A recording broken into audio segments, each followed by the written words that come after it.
Army chief general Qamar Javed Bajwa ने कहा है कि पाकिस्तान किसी दूसरे मुल्क से ताल्लुकात को मुतासिर किए बगैर अमरीका के साथ ताल्लुकात को वुसअत देना चाहता है। अमरीका के साथ पाकिस्तान के बेहतरीन और तवील स्ट्रेटेजिक ताल्लुकात हैं। अमरीका पाकिस्तान के लिए सबसे बड़ी एक्सपोर्ट मार्केट है। इस्लामाबाद में सिक्योरिटी डायलॉग की तकरीब से खिताब में आर्मी चीफ ने कहा कि यूक्रेन पर रूसी हमला बदकिस्मती है। पाकिस्तान रूस और यूक्रेन के दरमियान जंगबंदी का मुतालबा कर रहा है। हमने सीज फायर और डायलॉग की फौरी ज़रूरत पर जोर दिया है। रूस के जायज़ सिक्योरिटी मसाइल के बावजूद छोटे मुल्क के खिलाफ जारियत को नज़रअंदाज नहीं किया जा सकता। हमें अपने खिते को आग के शोलों से महफूज रखने की ज़रूरत है। खिते में वसी अमन व इस्तेहकाम, मुश्तरका इलाकाई खुशहाली और तरक्की के हुसूल के लिए पाकिस्तान के दरवाजे तमाम पड़ोसियों के लिए खुले हैं। आर्मी चीफ ने कहा कि भारत की तरफ से मिसाइल का पाकिस्तान में गिरना गहरी तशवीश का बाइस है। पाकिस्तान ने भारतीय मिसाइल गिरने की तहकीकात का मुतालबा किया है। मसला कश्मीर के हल के लिए डायलॉग और डिप्लोमेसी पर यकीन रखते हैं। चाहते हैं कि भारत के साथ आबी तनाज़े भी मुज़ाकरात और सिफारतकारी के जरिए तय किए जाएं।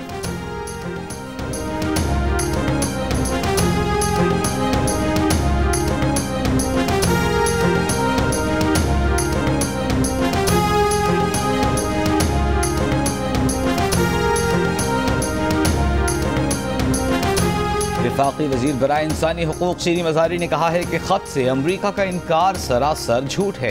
शीरी मज़ारी ने दावा किया कि सरकारी कम्युनिकेशन के जरिए पाकिस्तान को धमकी दी गई। कहा गया इमरान खान को उतारोगे तो मुआफ़ कर देंगे। वफाकी वज़ीर ने यह भी कहा कि माजी में भी अमरीकी एहलकारों ने बड़े पैमाने पर तबाही फैलाने वाले हथियारों की इराक़ में मौजूदगी से मुताल्लिक़ अक़वाम मुत्तहिदा के आला ओहदेदारों के सामने झूठ बोला।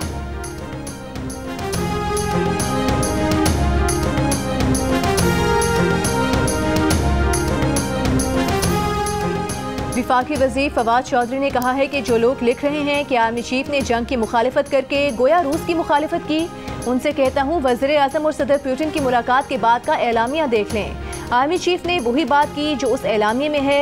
हुकूमत और फौज को अलहदा दिखाने की साजिश नाकाम होगी।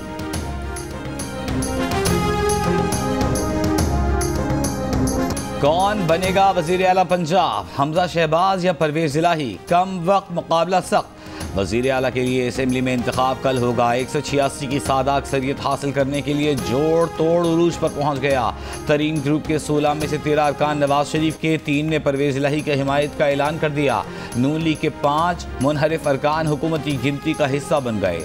इस वक्त परवेज इलाही के लिए मौजूदा हुकूमती इत्तेहाद के पास 178, हमजा शहबाज के लिए नून लीग के पास 189 वोट हैं। चौधरी निसार, 2 आज़ाद अरकान और राह हक़ पार्टी का 1 वोट अहमियत इख्तियार कर गए। हमजा शहबाज का कहना है कि अदम एतमाद के लिए तरीन ग्रुप समेत इत्तेहादियों का साथ देने पर शुक्रगुजार हैं।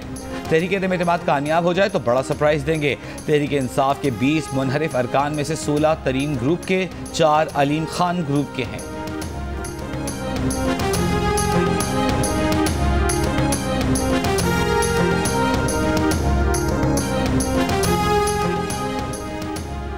क्या तहरीक अदम एतमाद में शिकस्त के बाद इमरान खान को आरज़ी वज़ीर आज़म लगाया जा सकता है? कानूनी माहिरीन की मुतज़ाद राय। माहिर कानून बैरिस्टर अली ज़फ़र ने कहा कि आइन में सदर के पास इख्तियार है कि वो नए वज़ीर आज़म के इंतखाब तक पुराने वज़ीर आज़म को काम करने का कहें। वज़ीर आज़म के पास असेंबली तहलील करने के अलावा तमाम इख्तियारात रहेंगे। सदर Supreme Court Bar Association Ahsan Bhoon कहते हैं कानून के मुताबिक वज़ीर आज़म का इंतखाब किसी ताख़ीर के बगैर फौरी होता है। जो बंदा वज़ीर आज़म ही नहीं रहा वो सीट पर कैसे परफॉर्म करेगा? मुल्क में अफरा तफरी फैलाने की कोशिश की जा रही है। सिस्टम को डीरेल करने की कोशिश की जा रही है। ये मुल्क के साथ खिलवाड़ किया जा रहा है।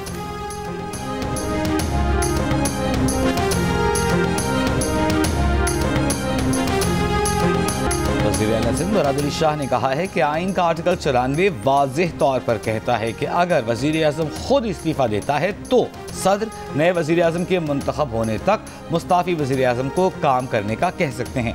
आइन के मुताबिक तहरीक के अदम एतमाद की कामयाबी के बाद वज़ीर आज़म प्राइम मिनिस्टर ऑफिस के मजाज नहीं, लेकिन अगर आपने बहरान पैदा करने हैं तो आइन और कानून के खिलाफ चले जाएँ, उससे मुनहरिफ हो जाएँ, बहरान पैदा हो जाएगा।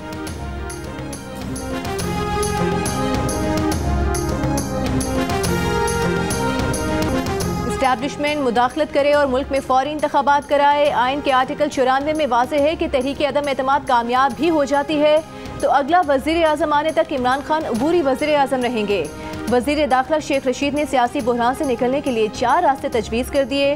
गैर मुल्की साजिश पर तहरीक अदम एतमाद लाने वाली जमातों को कलअदम करार देने का मुतालबा। ये ऑप्शन भी दिया कि तमाम PTI अरकान मुस्ताफ़ी हो जाएं। देखते हैं ये कैसे मुल्क चलाते हैं। शेख रशीद ने कहा कि इदारों से बराह रास्त दरख्वास्त करते हैं कि मुल्क की सलामती का सवाल है। लड़ाई गली मोहल्लों में चली गई है। 24 घंटे अहम हैं, हर घंटे में सियासी सूरत हाल बदलेगी। आसिफ जरदारी पर तनकीद करते हुए बोले, आसिफ जरदारी को महीने का भत्ता आता है, क्या इदारों को मालूम नहीं कि आसिफ जरदारी को कौन भत्ता पहुंचाता है?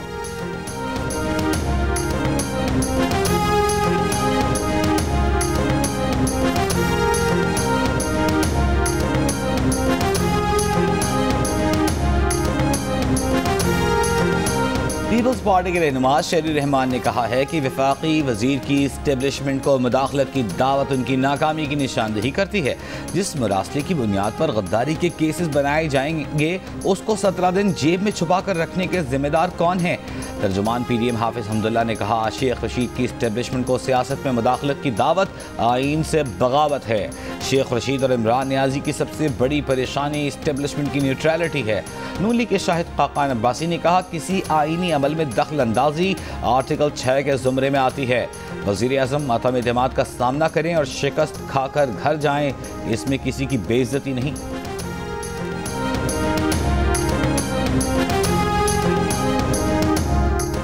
शेख रशीद की जानिब से इस्टेब्लिशमेंट को मुदाखलत की दावत पर Pakistan federal union of journalists का इजहार तशवीश।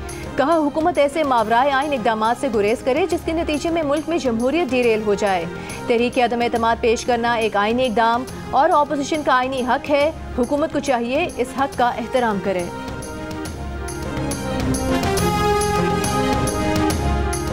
इमरान हुकूमत गिराने के लिए लाई गई अदम एतमाद के पीछे आलमी साजिश की तहकीकात के लिए कमीशन बनाने की दरख्वास्त। सुप्रीम कोर्ट के रजिस्ट्रार ऑफिस ने एतराज़ लगाकर वापस कर दी। रजिस्ट्रार ऑफिस ने कमीशन बनाने की दरख्वास्त पर 6 एतराज़ात आयद किए। रजिस्ट्रार ऑफिस का कहना है कि दरख्वास्त में मफरूज़ों पर मबनी मुतज़ाद इस्तदाएँ की गईं। आइन के आर्टिकल 69 के तहत पार्लिमानी कार्रवाई को चैलेंज नहीं किया जा सकता। दरख्वास्त गुजार ने पहले से मौजूद किसी मुनासिब फोरम पर रुजू नहीं किया। नोटिस कानून के मुताबिक नहीं। न ये बताया गया कि किस मकसद के लिए दरख्वास्त दायर की गई। दरख्वास्त गुजार नहीं बता सका कि कौन से सवालात अवामी मुफाद में हैं और कौन सा बुनियादी हक मजरूह हुआ।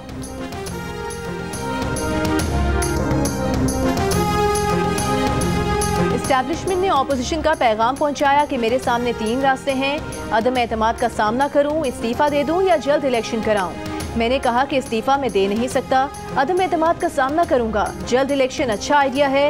वज़ीर आज़म इमरान खान का इंटरव्यू।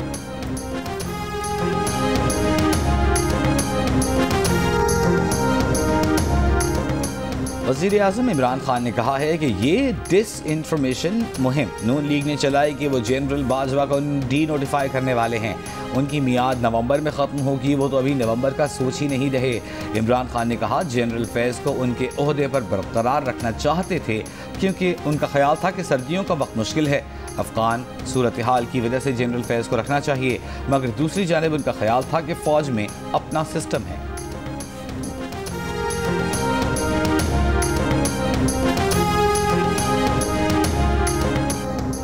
इमरान खान ने इंटरव्यू में सर्दियों का फिर तस्करा किया। कहा, काबीना को बता दिया था कि 2021 की सर्दियां मुश्किल होंगी, उन्हें साजिश का इल्म हो गया था। अमरीकी सिफारतकार हमारे नाराज लोगों से क्यों मिल रहे थे? जियो न्यूज़ के एंकर शाहजेब खानजादा ने बताया कि अमरीकी सिफारतकार ने शहबाज शरीफ और मरियम नवाज के साथ साथ उसी रोज़ परवेज इलाही से भी मुलाकात की, मगर वो इमरान खान की वजारत आला के उम्मीदवार बन गए। इमरान खान ने खुद 2014 के धरने के दौरान अमरीकी सफीर रिचर्ड डॉल्सन से बनी गाला में मुलाकात की, फिर सितंबर 2015 में दोबारा रिचर्ड डॉल्सन से बनी गाला में मुलाकात की। 2018 में वजारत उस्मा का हलफ उठाने से पहले इमरान खान ने कायम मुकाम अमरीकी सफीर जॉन होवर से मुलाकात की।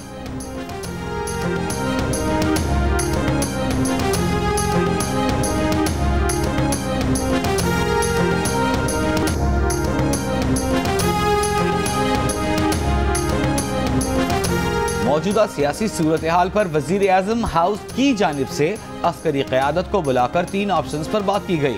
इस्टेब्लिशमेंट ज़राए का कहना है कि 3 ऑप्शन में इस्तीफ़ा, तहरीक अदम एतमाद का सामना और नए इंतखाबात कराना शामिल था। अस्करी क़यादत से पूछा गया कि आपकी नज़र में मौजूदा सूरत हाल से निकलने का मौजूद रास्ता क्या है। मुल्क को अफरा तफरी से बचाने के लिए नए इंतखाबात की तजवीज़ अपोजिशन को पहुँचा दी गई थी। अपोजिशन ने तजवीज़ मुस्तरद कर दी थी और मामला यहीं रुक गया।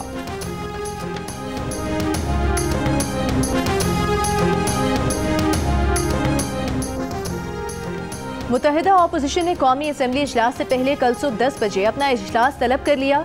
शहबाज शरीफ की ज़ेर सदारत इजलास में अपोजिशन इत्तेहाद और हुकूमत छोड़कर अपोजिशन से मिलने वाली MQM, शाहजैन बुगटी और बलोचिस्तान अवामी पार्टी के रहनुमा भी शरीक होंगे। कौमी असम्बली इजलास की हिकमत अमली तय की जाएगी। इजलास से पहले तहरीक अदम एतमाद के लिए अपोजिशन के मेंबरान की तादाद मुकम्मल की जाएगी। आइंदा की हिकमत अमली और नए वज़ीर आज़म के इंतखाब पर भी मुशावरत होगी।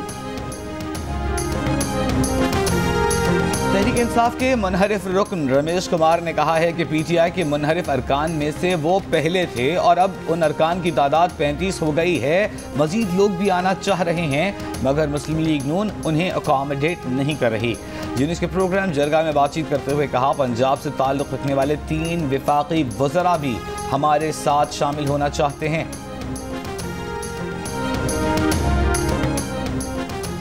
कौमी असम्बली के इजलास के लिए हिकमत अमली की तैयारी। मौलाना फजल रहमान ने अपोजिशन अरकान को आज रात खाने पर बुला लिया।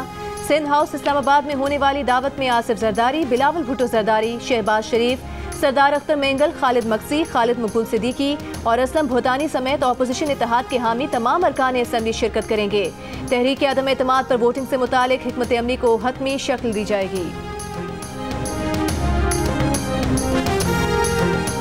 वफाकी वज़ीर असद उमर का कहना है कि मियाँ साहब ये कौम भिखारी नहीं, अशराफिया का एक बड़ा हिस्सा भिखारी ज़रूर है। अशराफिया अपने ज़ाती मुफाद के लिए भीख मांगने से भी गुरेज नहीं करते। ये कौम एक गैरतमंद कौम है जो इस तारीख़ी लम्हे में एक गैरतमंद लीडर के साथ खड़ी है।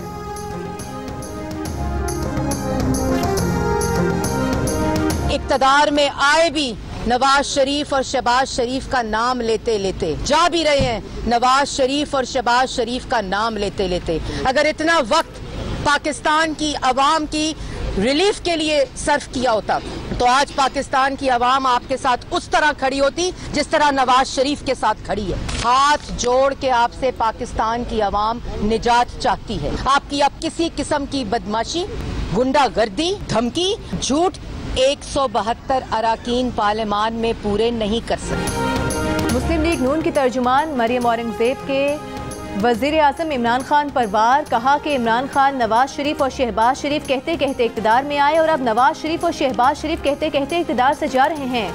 आपने अगर इतनी मेहनत आवाम को सहूलियात देने के लिए की होती तो आज आवाम आपके साथ उस तरह खड़े होते जिस तरह नवाज शरीफ के साथ खड़े हैं।